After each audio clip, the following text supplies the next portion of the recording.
नमस्कार। हिंदुस्तान के हृदय में बैठी हुई एक ऐसी अजीम शख्सियत जिनकी वाणी और जिनके साथी की थमक उनकी मृत्यु के 600 साल बाद भी आज भी महसूस की जाती है, सुनी जाती है।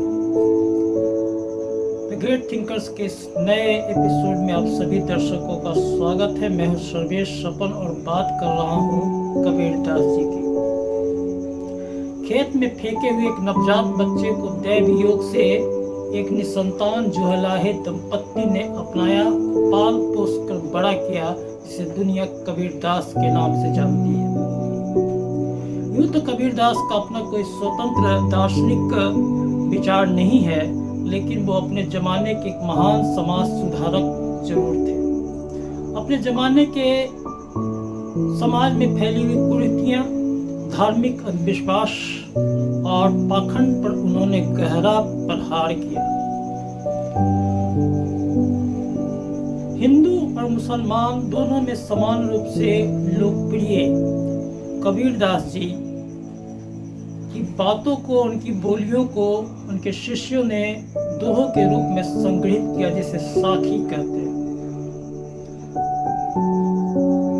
जैसे कि मैंने कहा कि वो एक बड़े धर्म सुधारक थे और एक तरफ तो उन्होंने मुसलमानों को डांट पिलाई तो दूसरी तरफ हिंदुओं को भी फटकारा।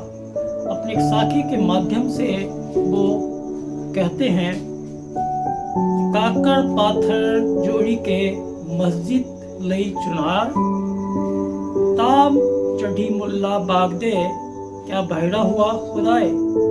अर्थात कंकड़ पत्थर जोड़ के मुसलमानों ने मस्जिद बना ली है और उस पे चढ़ के मुल्ला कस के बाग यानी अजान देता है, क्या अल्लाह बहरा हो गया है।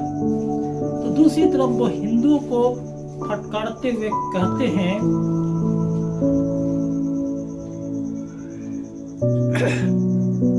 पाहिन पूजे हरि मिले तो मैं पूजू पहाड़, पाहिन पूजे हरि मिले तो मैं पूजू पहाड़, ताते तो चक्की भली पीस खाए संसार।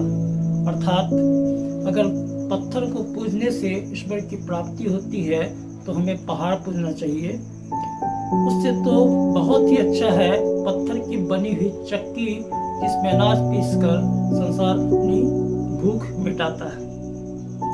जन श्रुति है कि काशी में जिनकी मृत्यु होती है वो सीधे स्वर्गलोक को जाते हैं और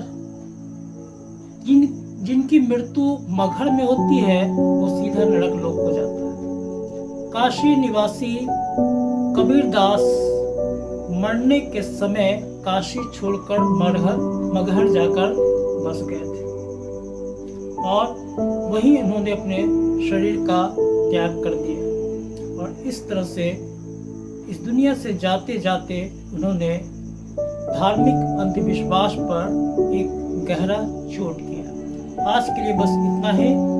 द ग्रेट थिंकर्स के नए एपिसोड में एक ग्रेट थिंकर के नए विचारों के साथ आप सबों से पुनः मुलाकात होगी। तब तक के लिए जय हिंद।